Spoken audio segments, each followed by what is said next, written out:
Esta es una producción de Grupo Fórmula. Encuentra más contenido como este en radioformula.mx.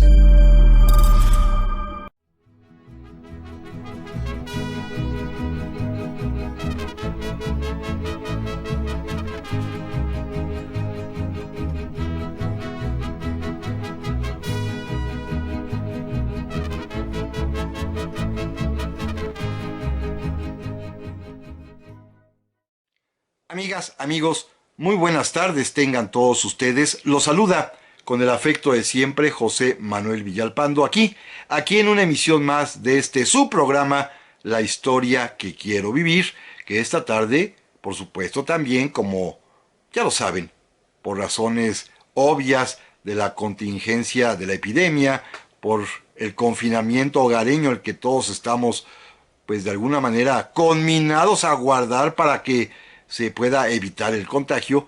Estamos transmitiendo, repito, de manera pregrabada, lo hice ya en mi domicilio hace algunos días, pero como siempre a través de los micrófonos y frecuencias de Radio Fórmula, en el 103.3 del cuadrante de su radio, en el 970 de AM, aquí en la Ciudad de México. Llegamos, como siempre lo digo, a muchas ciudades del interior del país, no a todas las que yo quisiera, y menos en esta época. ¿Quién va a comprar coches ahorita? Por supuesto, sería mejor escuchar historia, pero bueno, no digo más porque luego se molestan conmigo. Pero también llegamos a Estados Unidos, a Puerto Rico, a Canadá, y eso sí, a todito el territorio nacional donde existe internet, y aún al extranjero, gracias a la página radioformula.com.mx, donde ustedes pueden sintonizarnos. Es un programa grabado, pero sin embargo estoy atento y al pendiente para responder a sus amables mensajes, comentarios, críticas, quejas de todo tipo a través de las vías electrónicas que ustedes ya conocen. Mi correo, villalpandohistoriador@gmail.com, o bien en la página de Facebook, Villalpando y la Historia. Repito que es un programa grabado, pero sin embargo, presentes con ustedes conmigo. Eso es lo mejor de todo, que podamos acompañarnos en estos días. Así que, pues vamos a iniciar una emisión, un programa más. Bienvenidos. Pero antes de comenzar, permítanme, y discúlpenme que lo haga, pero quiero hacer un comercial personal. Miren, en estos días de contingencia, en el que estamos guardados, son días de guardar, pues lo que conviene hacer es la lectura. Y créanmelo, se los digo con todo cariño y con todo respeto, acaba de aparecer mi más reciente libro.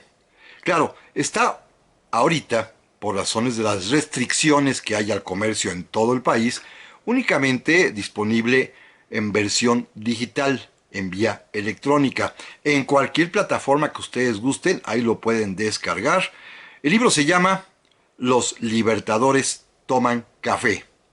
Es un libro de la autoría de un servidor, José Manuel Villalpando, y créanme, es una historia pues sorprendente, auténtica, real, que espero haber logrado armarla, construirla de manera atractiva y amena, y se refiere a un momento histórico muy preciso, a una reunión que no duraría más allá de 2 horas, que ocurrió, auténticamente ocurrió, el día 10 de mayo del año de 1824, en un café llamado Royal Coffee en Regent Street, en la ciudad de Londres, cuando allí se encontraron para tomar un cafecito 2 personajes importantísimos de la historia de Iberoamérica.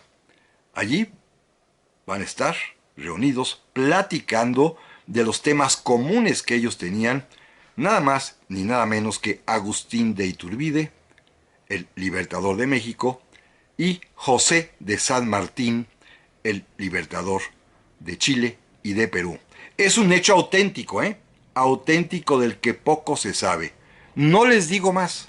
Es una plática muy, muy interesante. Así lo veo yo, por lo menos. Así que se los recomiendo. Los Libertadores Toman Café.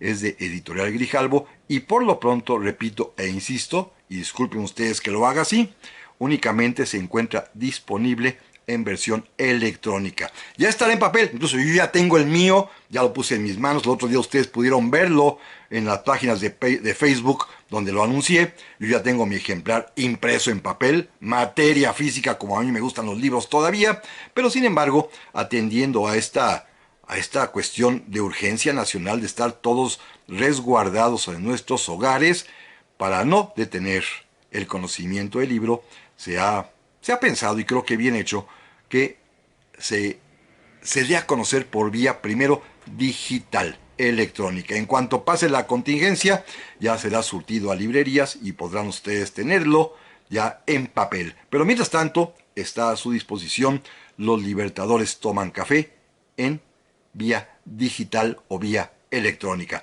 Perdonen ustedes el paréntesis y vamos a empezar. Miren, les propongo que hagamos una vez más un viaje imaginario. Ya saben que a mí me gusta muchísimo el trasladarme al pasado de una manera, pues, entre imaginaria, pero al mismo tiempo narrada, de tal suerte que pueda, ojalá lo consiga, transmitir ustedes las sensaciones, las vivencias, la experiencia, hasta los olores y los sabores de lo que acontecía muchos, pero muchos años atrás. Esta vez quiero que viajemos a la Semana Santa, pero del año de 1840, aquí en la Ciudad de México. Vamos a acompañar, si a ustedes les parece bien, a una visitante, a una mujer muy especial, que ahorita hablaré mucho de ella, que estaba en México en esos días de Semana Santa y consignó todos sus recuerdos, todas sus vivencias, todos sus puntos de vista, lo que veía, lo que observaba, porque tenía una enorme capacidad para describir hasta los más ínfimos detalles, ya sea de calles, de edificios, de templos, pero sobre todo, de personas. Ella podía, de una manera francamente, pues, deslumbrante, con pocas palabras, porque tenía esta cualidad innata de escribir y describir, podía perfectamente bien pintar en palabras la conducta, la forma de ser de tal o cual personaje, sean estos históricos o no.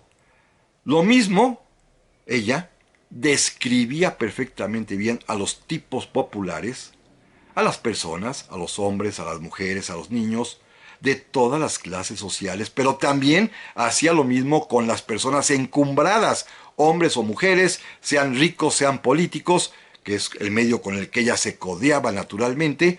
Ella era capaz de poner en palabras, de pintar con palabras, es la palabra exacta, lo que estas personas hacían y lo que estas personas eran. Ella es la famosísima Marquesa Calderón de la Barca, la esposa del primer embajador o ministro plenipotenciario del Reino de España en México, que llegó a nuestro país justamente en los meses de diciembre de 1839, con ese encargo, él, don Ángel Calderón de la Barca, designado el primer representante diplomático de España en nuestro país después de la independencia, porque ustedes recordarán, y ya lo platicamos alguna vez, que aunque México se independiza en el año de 1821, nuestra independencia fue reconocida por España hasta el año de 1838.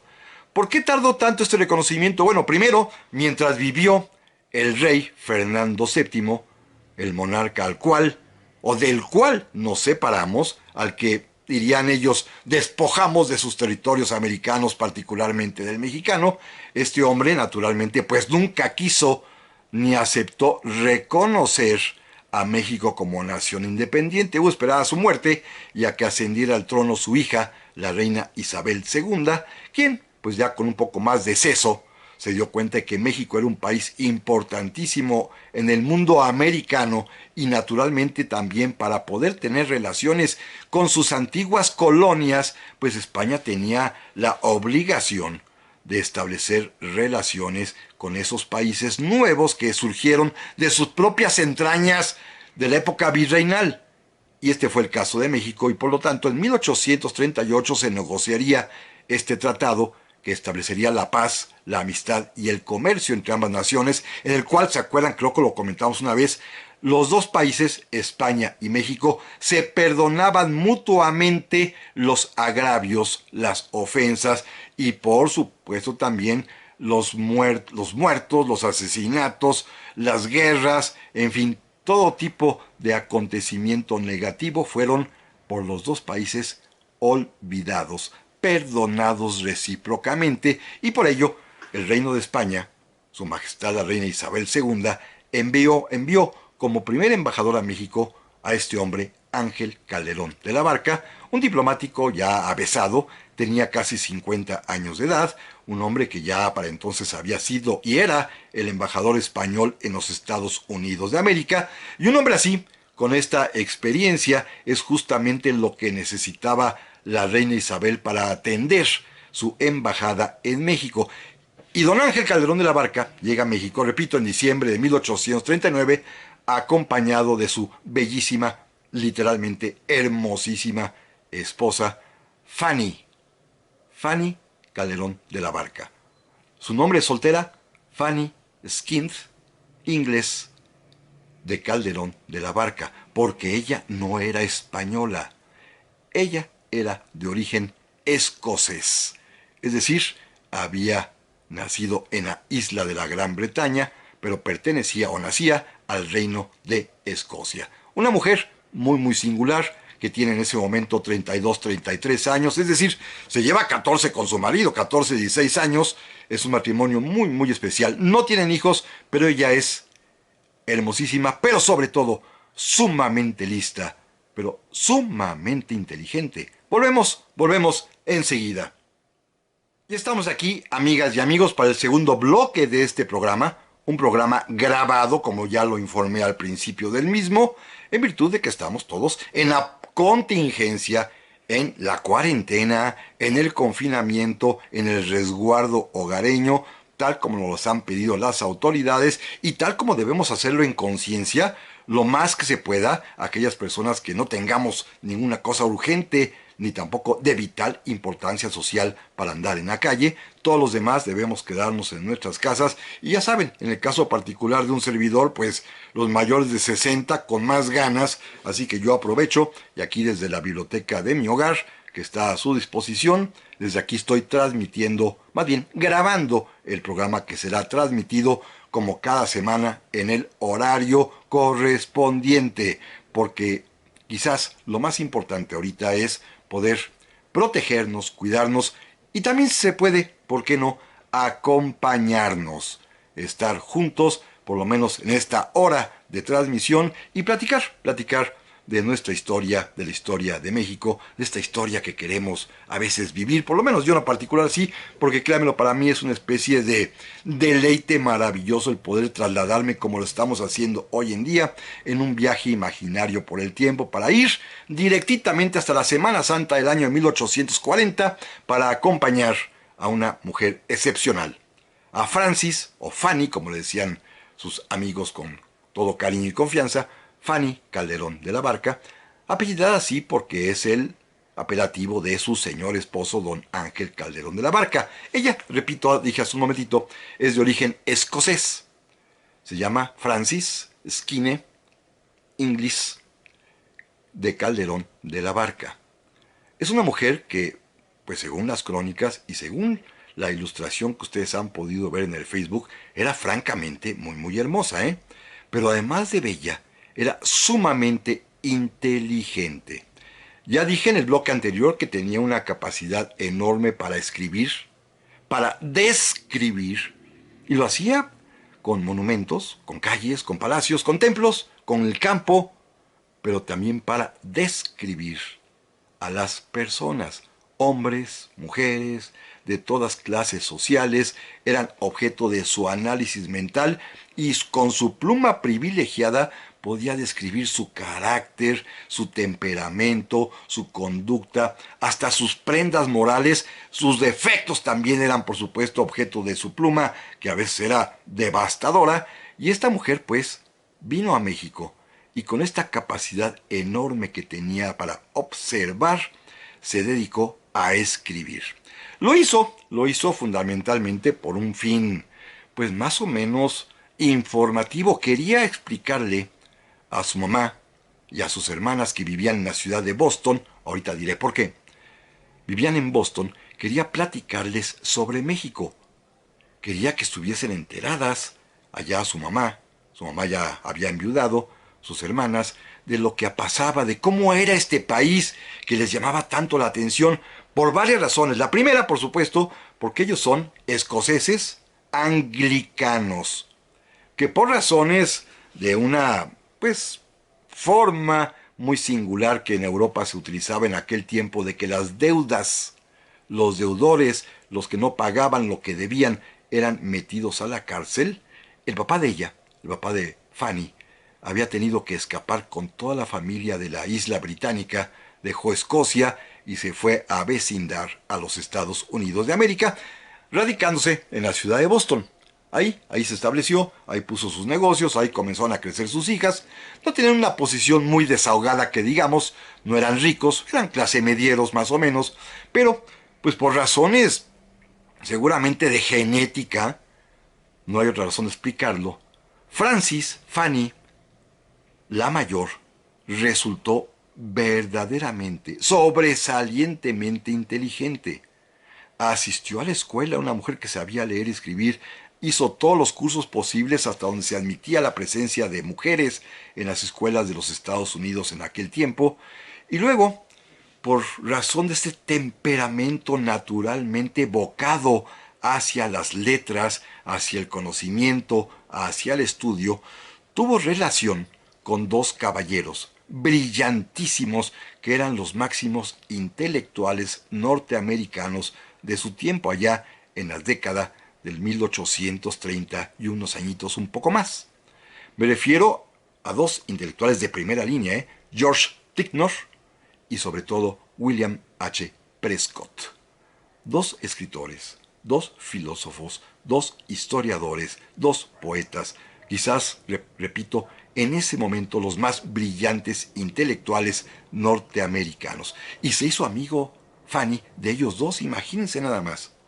Una mujer que era capaz de sostener diálogos, de poder platicar, de poder inclusive debatir en los mejores términos con las dos lumbreras máximas de la inteligencia norteamericana de su tiempo, radicados ambos también en la ciudad de Boston, y en la casa de uno de ellos, en la casa de William H. Prescott, es donde Fanny va a conocer a un caballero español, justamente al embajador de España en los Estados Unidos, don Ángel Calderón de la Barca, porque Prescott, ustedes seguramente lo recordarán, ya hemos mencionado alguna vez algo de él, es autor de varios libros de tema hispánico.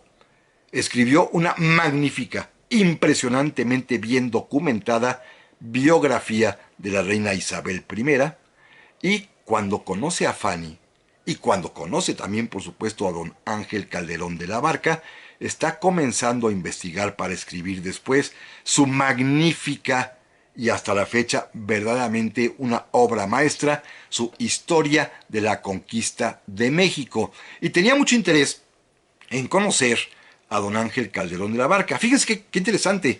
Es tan importante la figura de Prescott en Estados Unidos que Calderón de la Barca se traslada de la ciudad de Washington, donde está la embajada, a Boston para conocer a Prescott, por varias razones. Primera, porque se trata, repito, de un intelectual de primerísima línea, de fama mundial. Segundo, porque ya se sabe que escribió la mejor biografía hasta ese momento de una reina española, de Isabel la Católica. Y tercero, porque Prescott le está solicitando que le haga un favor. Requiere que por las vías oficiales diplomáticas, España, a través del Archivo de Indias, le envíe documentos para utilizarlos en su nuevo libro que está preparando, que es sobre la conquista de México. Así que Calderón de la Barca se sintió con la obligación, con el deber de ir a Boston, visitar a Prescott, y ahí en esa casa se encontró con la señorita que platicaba con Prescott, que le ayudaba a escribir sus cosas, porque Prescott era casi ciego. Este es un detalle muy importante. Tenía tanta confianza en Fanny, porque Fanny le auxiliaba como amanuense, una especie de secretaria, diríamoslo así, hoy en día, pero ella le leía, le buscaba, le hacía cartas, le buscaba lecturas, en fin, una persona utilísima para un sabio como Prescott, el contar con una mujer inteligentísima que le auxiliaba en sus tareas de investigación. Y allí conoció Fanny a Ángel Calderón de la Barca. Suponemos que se enamoraron. Claro, repito, hay una diferencia de edad bastante importante, ¿eh? Le lleva, pues, casi 14, 16 años.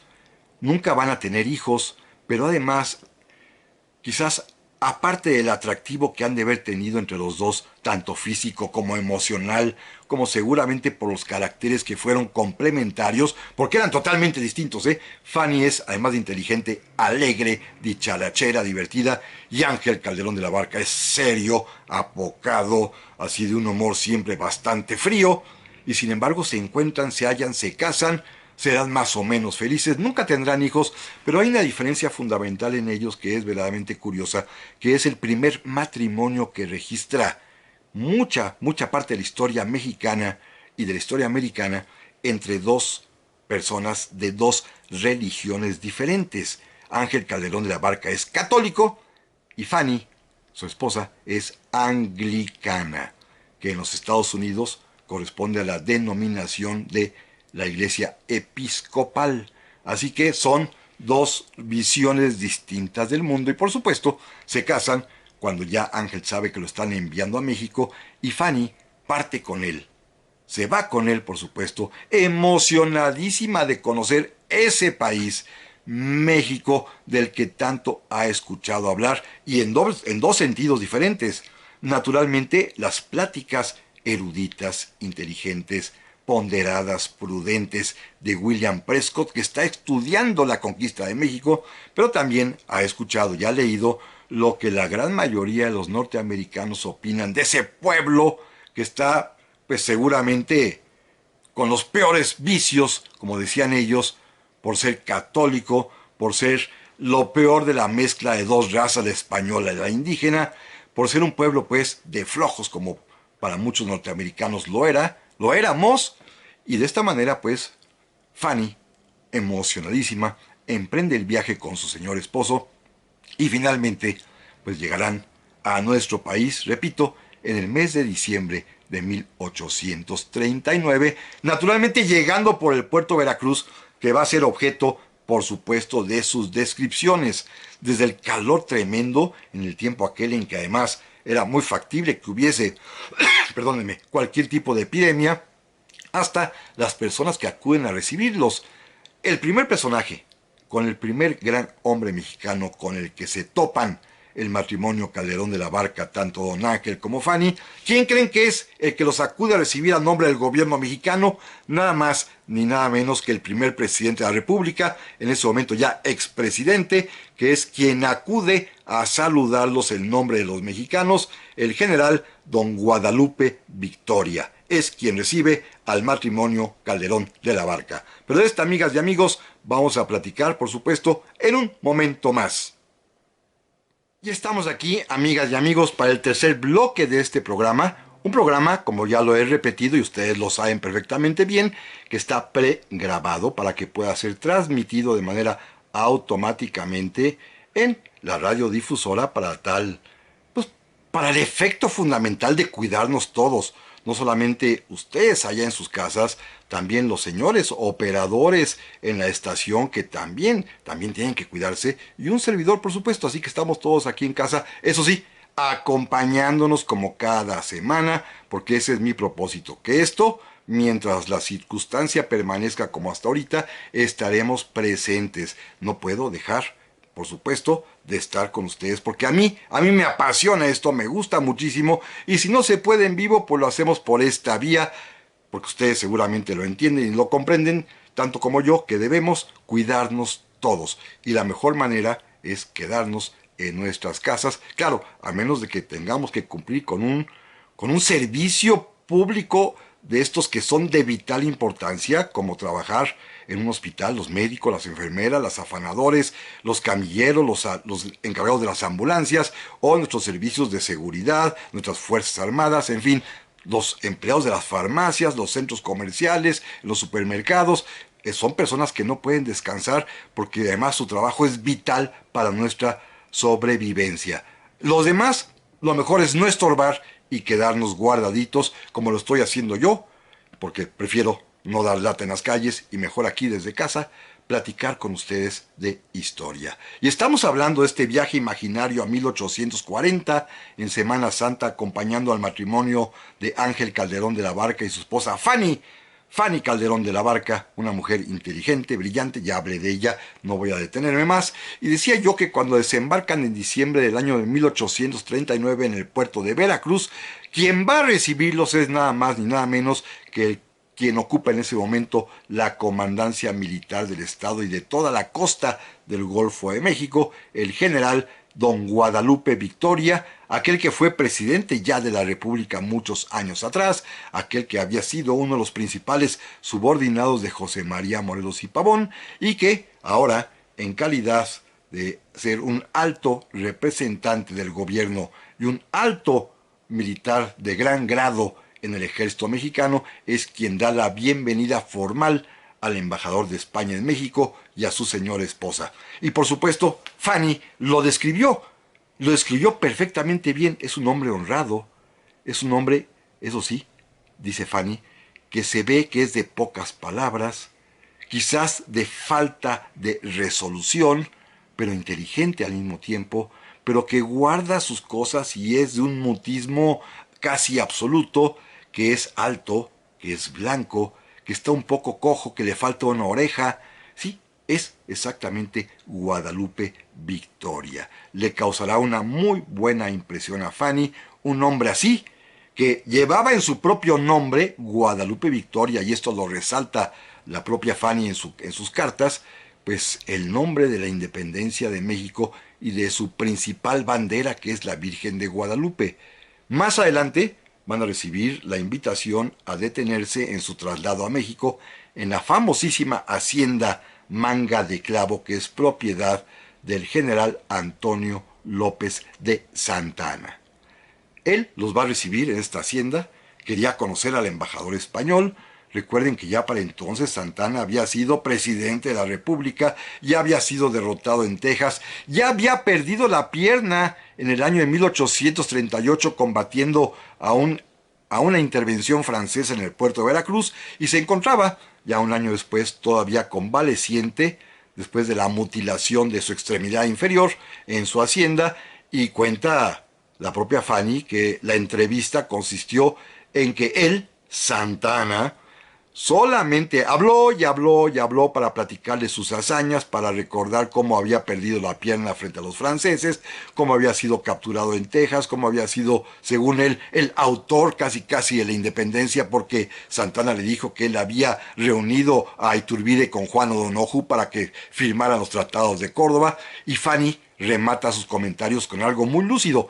Este hombre es un taimado, muy astuto, muy ambicioso y muy mezquino, y no se equivocaba Fanny, tenía esta capacidad para vislumbrar las cosas. Y el tercer gran personaje que conocerá ya en cuanto llegue a la Ciudad de México será en ese momento al propio presidente de la República, que lo es el general Anastasio Bustamante, que le va a dar la peor de las impresiones, no por malvado, sino porque lo vio muy lento, quizás bastante incapaz para desempeñar el alto cargo de presidente, un hombre que además pues tenía, según la propia Fanny, una actitud pues sí, muy benevolente, muy bonachona, pero que definitivamente se veía que no tenía las agallas para ejercer el mando de todo un país. Estas son las impresiones que tiene Fanny Calderón de la Barca sobre los tres personajes, y después ya se van a instalar en una casa en la antigua plazuela de Buenavista, ahí cerquita hoy en día de lo que sería la antigua pues casa o palacio de la Mariscala, que ustedes lo recuerdan, que hoy es parte del Museo Nacional de Arte, el Museo de Arte que está sobre Avenida Hidalgo. Pues ahí, por ahí cerquita se van a instalar, ahí van a poner su casa, y va a dedicarse Fanny de inmediato a recorrer la capital del país. Va a describir todo lo que ve, absolutamente todo. Por ejemplo, miren, algo muy curioso. va al teatro y se da cuenta con gran estupor de que todo mundo durante la función está fumando. Los caballeros, pero también las damas.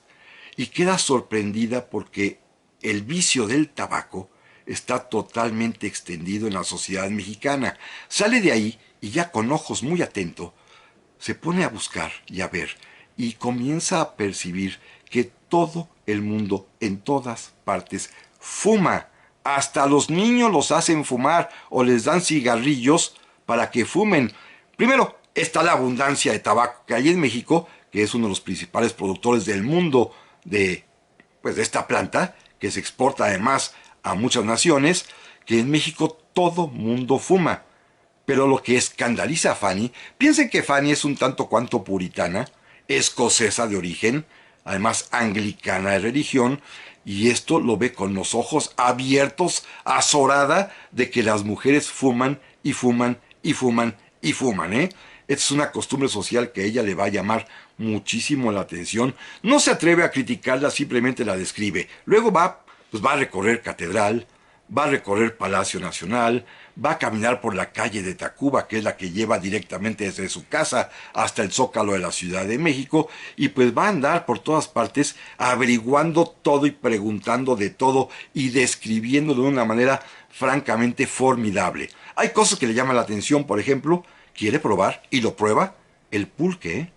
No se va a quedar con las ganas. Claro, le hacen un curado muy especial porque se convierte en amiga, en amistad de personas de altísima alcurnia como la marquesa de Vivanco, que es dueña de las principales haciendas pulqueras, además de la familia Adalid, que también tiene negocio del pulque por toda la ciudad. Bueno, de los Adalid son todos los expendios del pulque de la capital, así que le preparan curaditos de pulque muy, muy especiales para su paladar británico. Es una mujer, pues, que anda por todas partes, visita la Academia de Bellas Artes también, por ejemplo. Claro, queda decepcionada, ¿eh? Queda decepcionada porque se da cuenta que los mexicanos, pues, no tienen mucho gusto por la cultura, no tienen todavía mucho gusto, no han desarrollado el gusto por las bellas artes. Esto la deprime un poco. Y comienza a escribir. Escribe cartas de todo lo que ve a su mamá y a sus hermanas. Fíjense, hay una curiosa coincidencia muy, muy afortunada.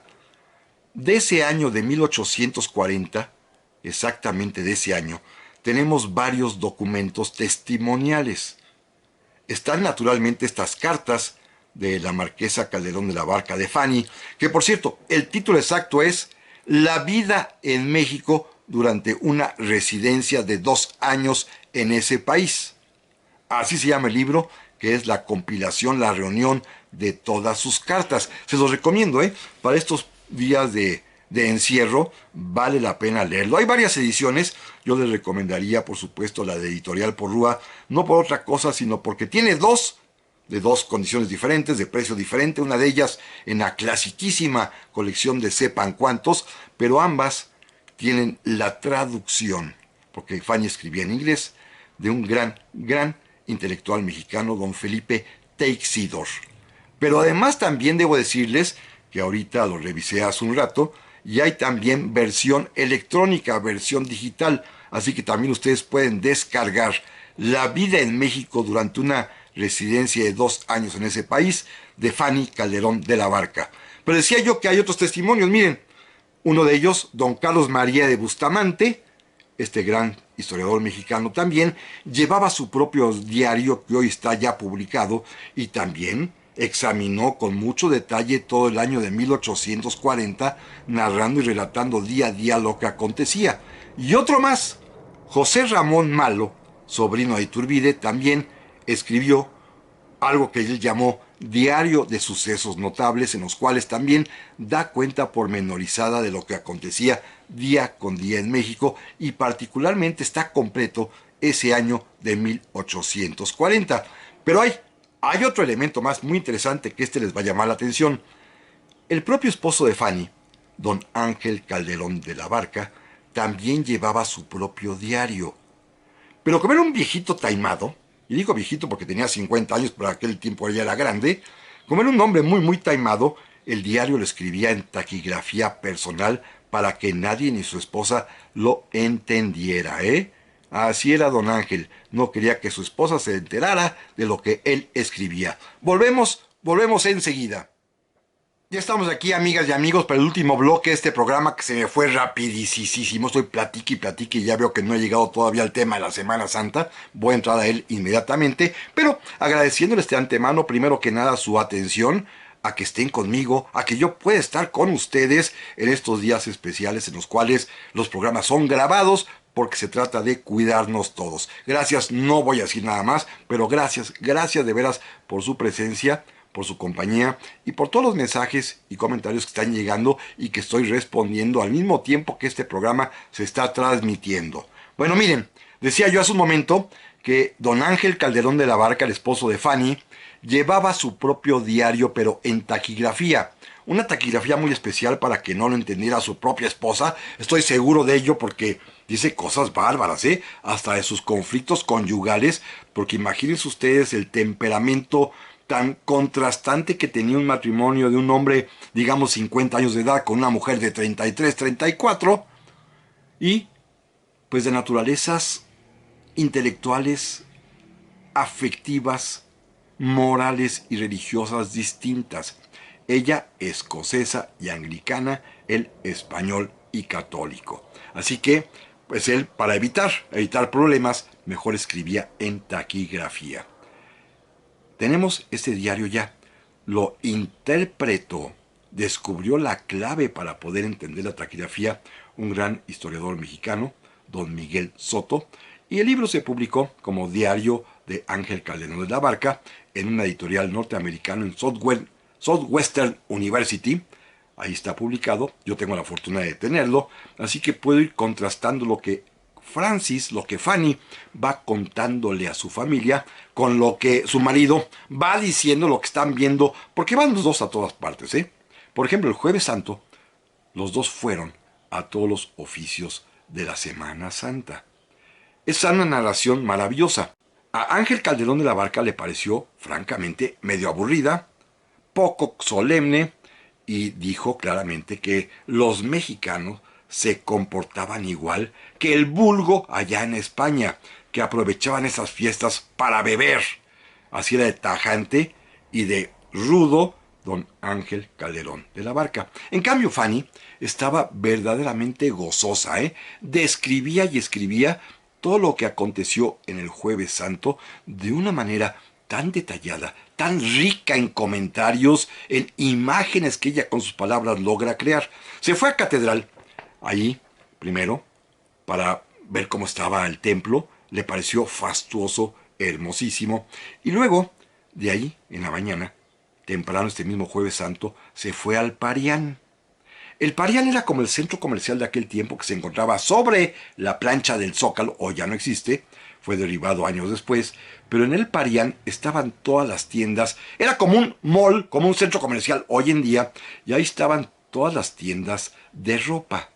Particularmente, ahí se encontraban las costureras, las tiendas que tenían ya ropa fabricada y sobre todo las zapaterías, porque Fanny descubrió que había una especie de pasión o vicio de las mexicanas por estrenar zapatos.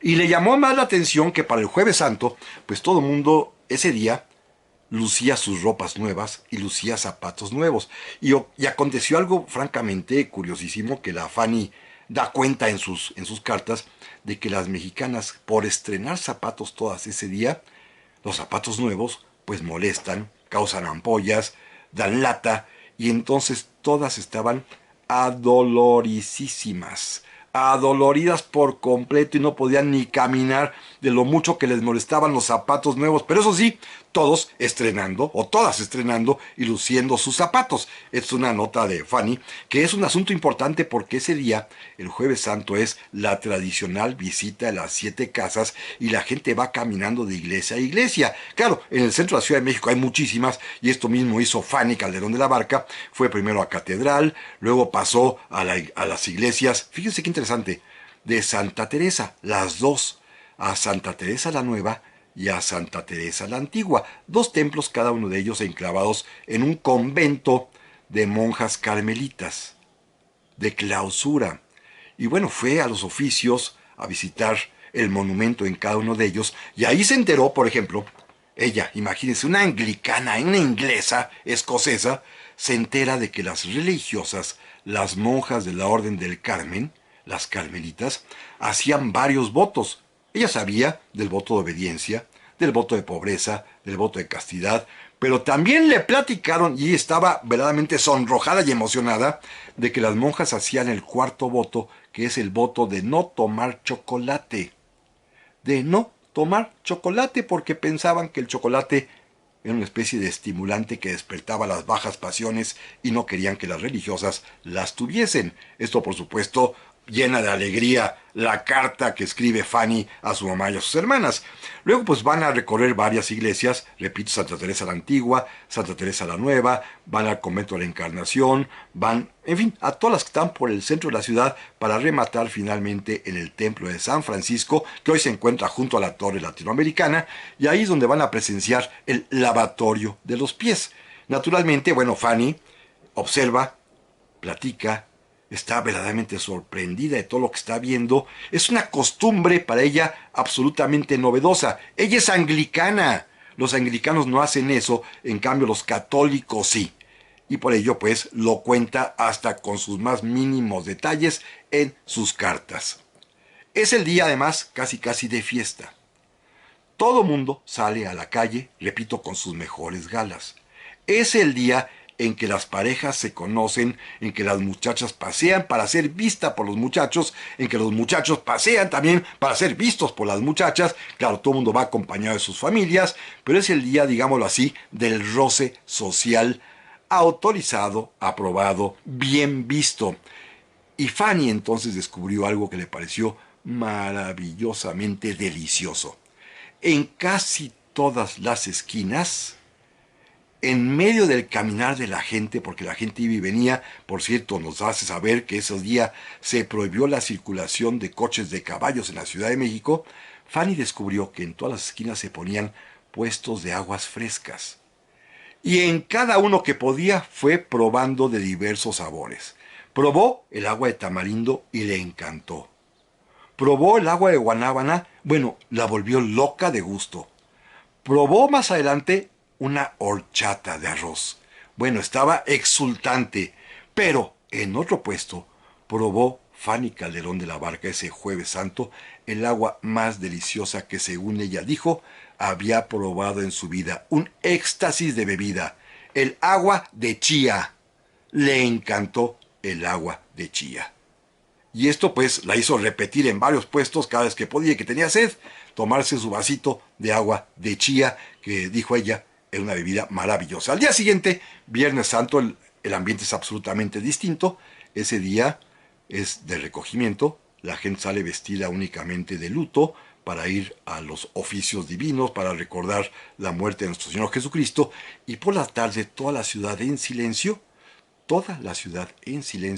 mira el paso de una procesión. Una procesión que es encabezada por una estatua, un monumento a la Virgen de los Dolores. Después sigue un exe homo, un Cristo crucificado, y van todas las personas enlutadas, con el rostro cubierto, algunos dándose latigazos, y esto es por supuesto para Fanny una cosa impresionante. Nunca lo había visto. Es un día de silencio absoluto. Porque el sábado, y Fanny se solaza en contarlo, ocurren dos cosas que a ella le llaman muchísimo la atención. Por toda la ciudad, los habitantes, mexicanos y mexicanas de todas las edades, se avientan cubetadas de agua.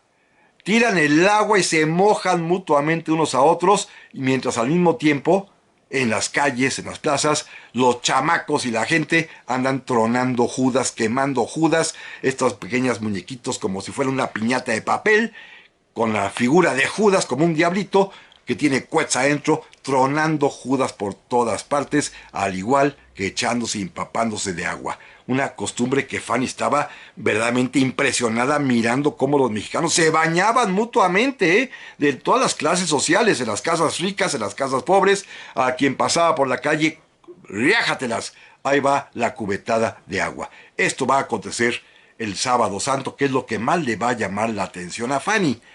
Y sin embargo, fíjense bien, Los anglicanos, el domingo de resurrección para ellos sí es muy importante.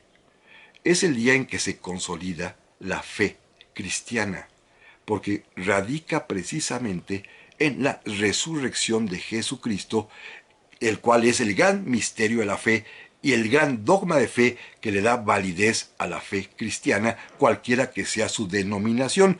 Y en México no les importa un comino. Es más, es casi día laboral, porque como toda la semana pasada no hizo nadie nada, ese día, por ejemplo, tanto ella como Ángel lo cuentan en cada uno de sus respectivos documentos. En la mañana conocen el Hospital de Jesús acompañados por Lucas Alamán, en la tarde pasean por allí y en la noche Fanny se entera de que la embajada de Inglaterra va a hacer una gran fiesta para conmemorar la boda de la reina Victoria con el príncipe Alberto. Y entonces Fanny se olvida de México y comienza a escribir ahora sobre su emocionada participación que va a tener en las fiestas por la boda de la reina Victoria. Un libro importantísimo, muy recomendable para estos días de guardar, las memorias de Fanny Calderón de la Barca, llamadas La vida en México, durante una residencia de 2 años en este país, que se los recomiendo. Para estos días en que estamos todos leyendo, haciendo cosas de provecho, reflexionando, lean ustedes a Fanny Calderón de la Barca. Amigas y amigos, hasta la próxima. Primero Dios, la semana que entra, aquí volvemos a encontrarnos. Pásela muy, pero muy bien.